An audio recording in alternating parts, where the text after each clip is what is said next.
everybody. Welcome to a Three Geeks interview. We are here with Marc Cartwright and David Chase Powell. How are you guys doing today? Baker Chase Powell. I'm so sorry.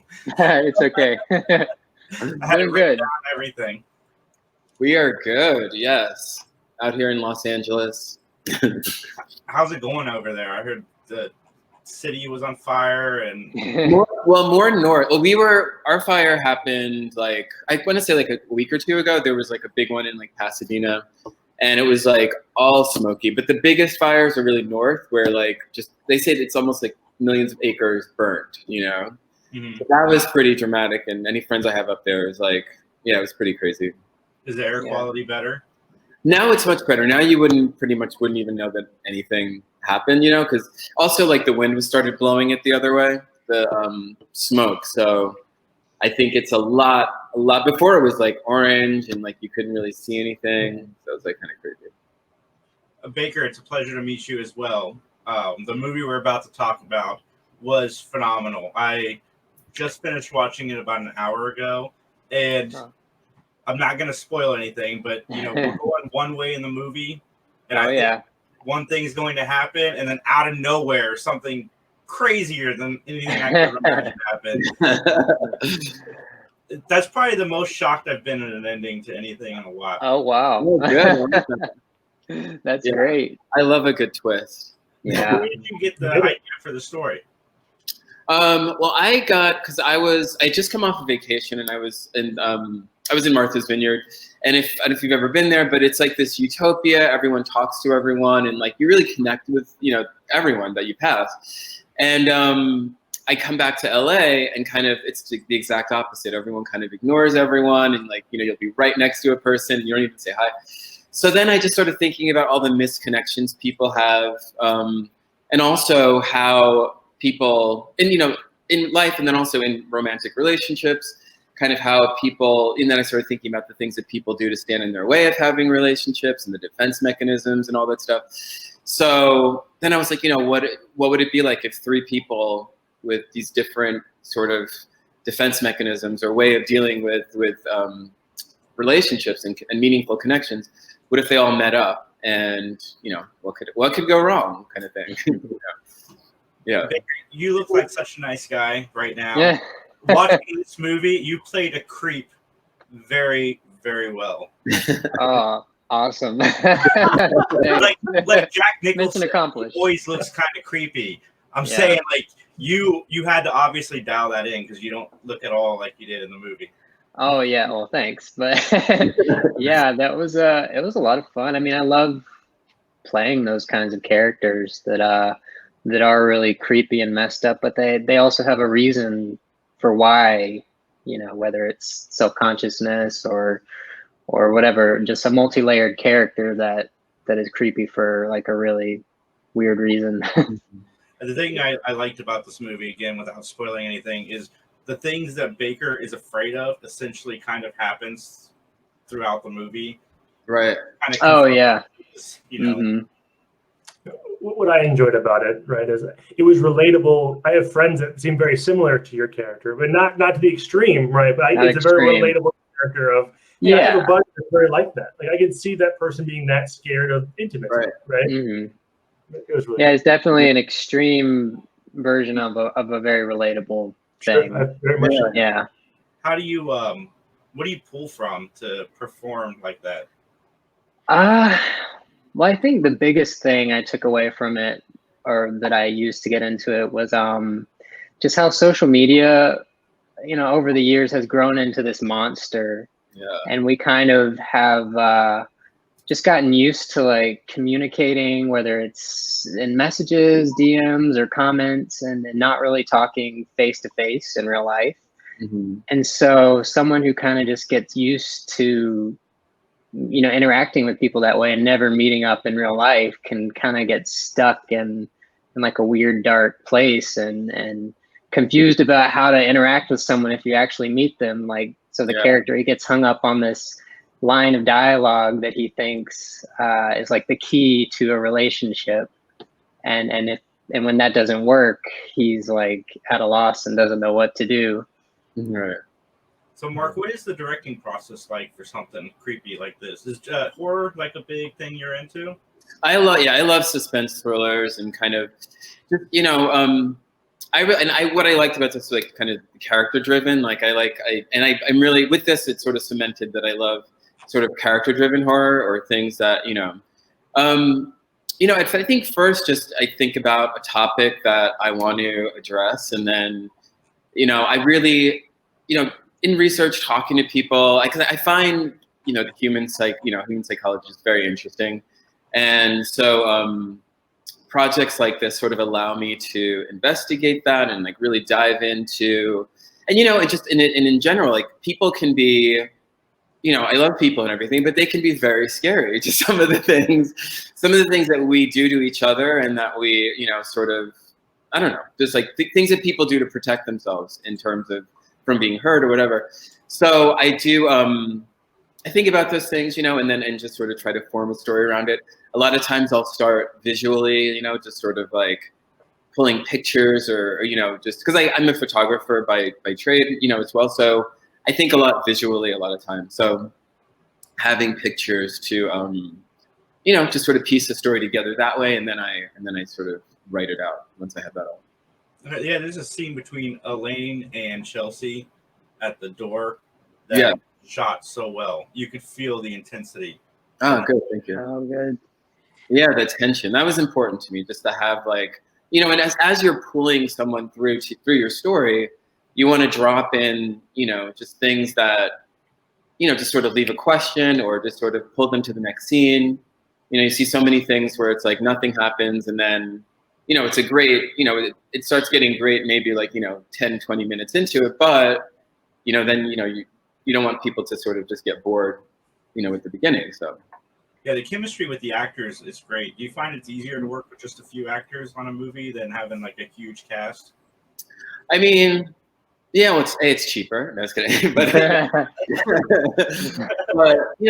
anytime you can get, I like smaller sets just because you can get more intimate with the actors, and like, I think it allows, I think the audience too to really get to know, the few people.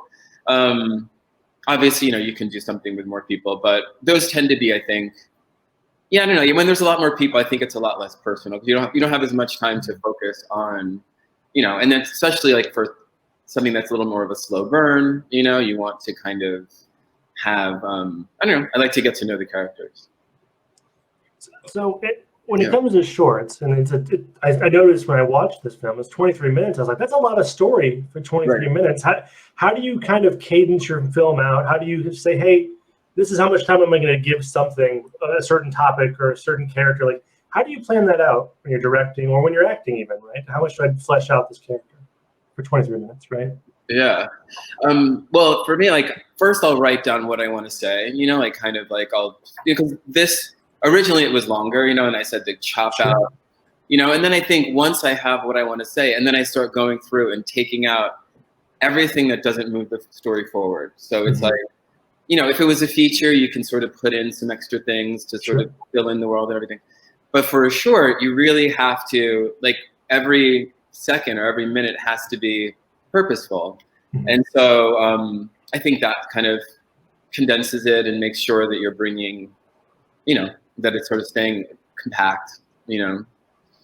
Yeah. Sorry, go ahead. No, go ahead. I was just saying, I really, when I watch something, I really enjoy fully fleshed out characters. And I think that was our goal, is to have a fully fleshed out character, but also doing it in a condensed time to where we're not boring anybody. Yeah.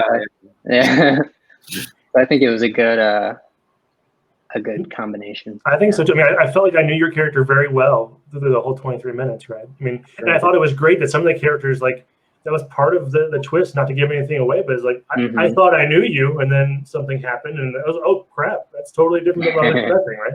Yeah. And like, when you think about it, it's like, that's how, I mean, when you're meeting people, especially in the dating world, like you're dating someone, and you sort of think you know someone, or everyone's, then there's that plot twist, like, third or fourth date in, or a year in, who knows? But it's like, I really wanted to sell that, to give that, sort of point now. Yeah, I mean, full-length feature films don't have the same character development that you had. Oh, thank you. Yeah. Thank you. Thanks. Yeah, thank you. Well, you guys have worked together before, and we were talking about it a little bit before we hit record, but what's Dating Pains like? Baker wrote that one. You can talk about that. Oh, Dating Pains. Dating Pains was a time in my life when I thought I wanted to make a comedic rom-com type web series, I guess. I made it. Mark collaborated, as well as another friend of mine who helped write it with me, and she starred in it with me as well. We're definitely in a different place now than we were then. We're more focused on more horror or thriller, dramatic type stories. Right. Dating Pains was a lot of fun, but I don't know that I'm gonna go back to that territory right now. At least when it comes to producing my own stuff. It was a fun idea. Is Ba Love Bug the Christmas special? Because if it's not, I hope it was. It's what? Is Ba Love Bug the Christmas special episode? Yeah, I was really proud of our episode names. Yeah. I think they were all pretty creative. Go back and look at that.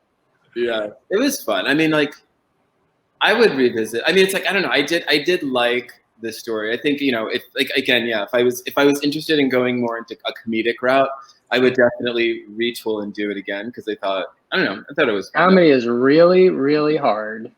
It's hard to be funny. It's hard. Yeah, it is hard.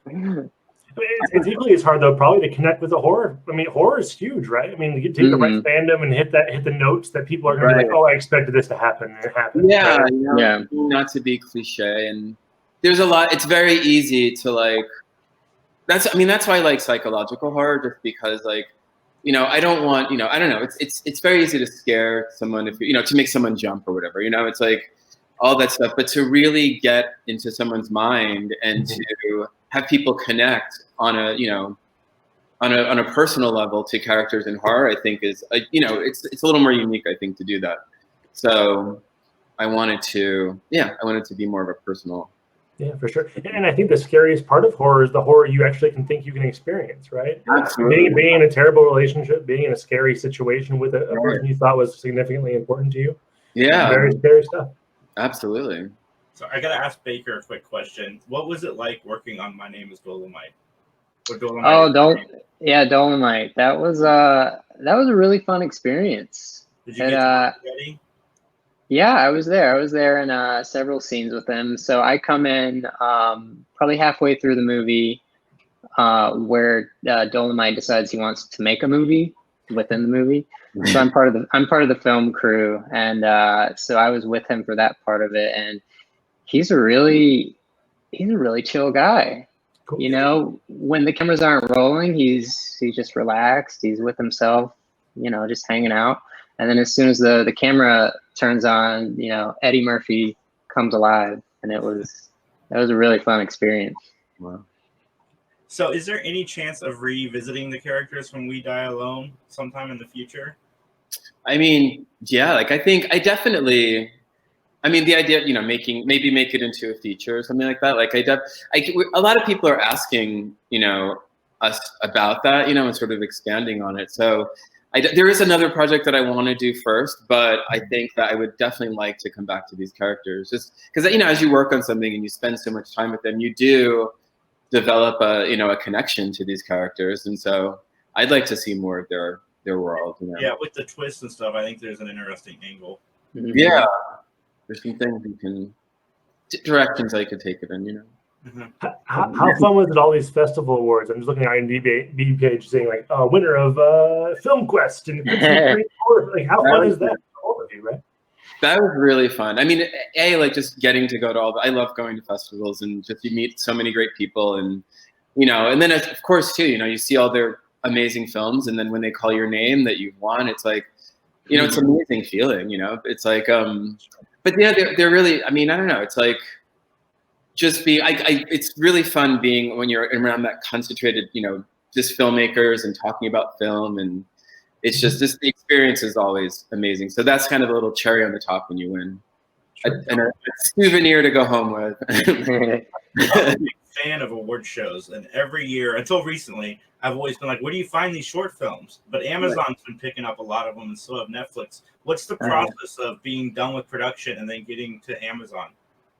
I mean, it's like, well, once you're done, I mean, you just have to present, with that, I just presented it. And then you, of course, there's like their quality check, and there's a roster of deliverables that they want, that you have to send them and stuff like that. And then I guess they're usually, I've heard it can be a lot tougher, but it's like, sometimes they'll go back and forth if something's not satisfactory and they'll ask you to fix it.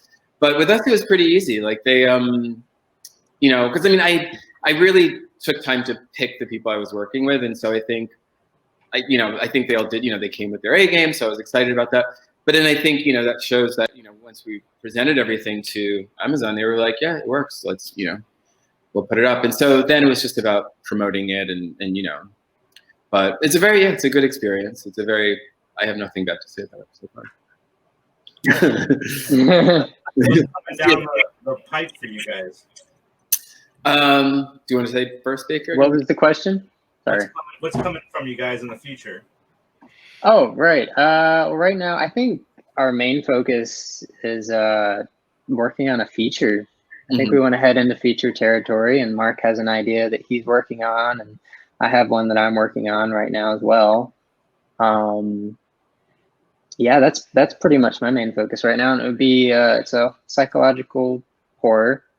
For sure. And I'm just in the outlining phase right now and just starting with the script. So hoping by the end of this year, I've got plenty of time. So hoping by the end of this year, I'll have, a draft completed. Yes. I know. And I'm working with a group on an anthology. We're trying to do a different kind of anthology, horror sort of. It's kind of developed into like kind of a sci-fi horror sort of anthology. So there's that. I have two, and then I've been also I have two experimental films that I've completed, and I'm going to put out into the festival. I wanted to try doing something that was a little bit more artistic and just sort of to jog my creative, juices. And then, like Baker said, doing the feature. I want to work on. Gotta direct my first feature. So. You two like collaborating? Yeah, yes, definitely. Definitely good. It's like I like that anyway, like writing something and having someone to bounce the ideas over. I think, Baker knows what I like, and he knows, so the advice that he gives is always very productive. And, if he notices me drifting, he's like, sort of like, kicks me back on track or whatever. So it's good. You guys have an ex Scorsese De Niro? Yeah. Oh, yeah. Absolutely. Justin, you got any more questions? Well, I do, and I'm just not familiar with shorts. It seems like a really good way to kind of cut your teeth on a little bit of everything, right? Acting, producing, directing, right? Because it's such a small kind of a niche thing that allows you to get some exposure to all parts of filmmaking. Is that an accurate statement? It's definitely more of a, you don't make a short film to make money. There you go. It's really just the best way to show the world what you can do. Yeah, it's a learning abilities, and it's get them interested in you making something bigger. Right? Yeah, and it's like a good tool to especially when you get into these festivals and stuff like that, then you get more access to just different levels of filmmakers, and it's like that you might not have had normally, and it's just a way to learn. It's a way to learn before you're taking $1 million and trying to make a feature film or whatever, True. So, thank you. Absolutely awesome. Where can everybody find you guys on social medias? So you can find the film We Die Alone. It's We Die Alone Film on Twitter and Instagram. I am. Oh yeah, Twitter and Instagram. I think what else? And I am MC Photog. So MCPHOTOG on Twitter and Instagram. And I'm Baker Chase Powell on Instagram and Baker Chase on Twitter. I thank you guys so much for joining us. This has been a blast. And again, it's a great time watching your movie. Ever since we've done this podcast, anytime we get to, check out something new to us, it's always a lot of fun. So thank you guys again so much for coming on. Thank you very much. Definitely. Thanks for having us. The links to their social media will be in the description of this. The links to We Die Alone on Amazon will also be in the description of this video. Thanks everybody for tuning in. Bye. Thank you.